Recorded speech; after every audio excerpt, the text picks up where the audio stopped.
السلام علیکم ورحمة الله. د روژهدار هر ماښام اختر وي او زرې زرې د پښمنۍ د لاسه یمه. عزتمندو مسلمانانو، د روژهدار نبی اکرم صلی الله علیه وسلم مبارک ارشاد مبارک دی، فرمایي چې د روژهدار د روژه ماتي په وخت کې، د افطارۍ په وخت کې یوه دعا ضرور قبلیږي. تاسو سوچ وکړئ چې یو انسان کله چې زموږ په معاشره کې مونږ وایو که نه، هلکه پلانکي عالم، پلانکي ولي، هغه دا خبره کړې ده چې په دې وخت کې دا کار داسې وشي، دا به ډېر زموږ هم توجه وي. نو چې امام الاولیاء، د اولیاو سردار، امام الانبیاء،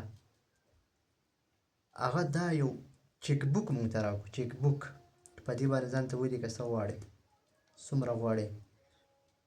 نو مونږ نه دي په کار چې د سحرۍ په ټیم، د افطارۍ په ټیم کې، د روژه ماتي په وخت کې، د ماښام د اذان نه یو 10 منټه لږ مخکې سړی په دسترخوان باندې یا ځان په مصله باندې یا یو طرف ته کښېني او دعا شروع کړي چې څه د ده په زړه باندې شرعي حاجت وي.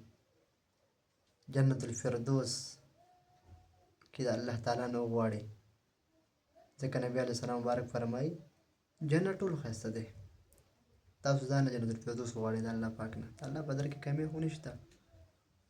هر انسان چې دی خطاکار دی، ګناهګار دی، د خپلو ګناهونو معافي د الله تعالی نه طلب کوئ.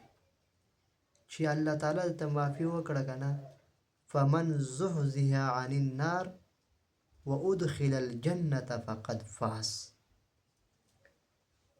چاله د جهنم نه خلاصې او فنا میلاو شوه او جنت ته داخل شو، فقد فاز دی، کامیاب شو.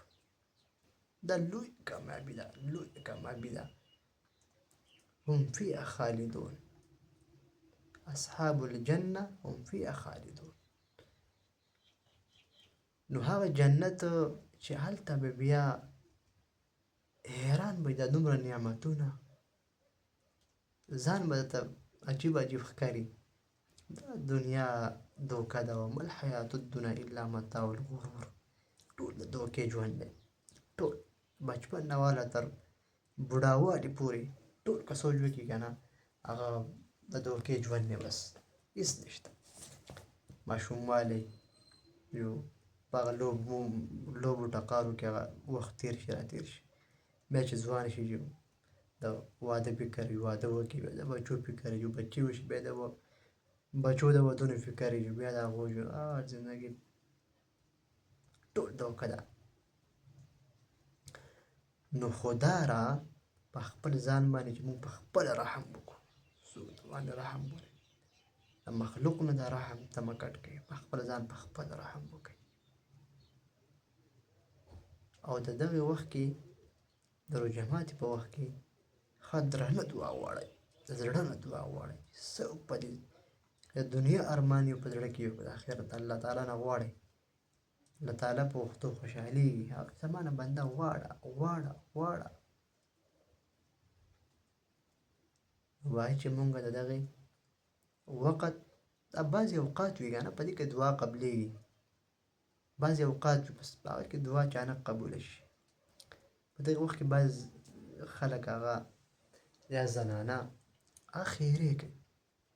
خیرې خدا را مه کوئ، د خیرو په ځای دعا کوئ.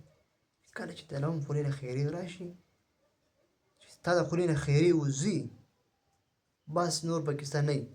دغه ټایم کې څه وکړه، دعا وکړه، دا دعا به د الله تعالی قبوله کړي.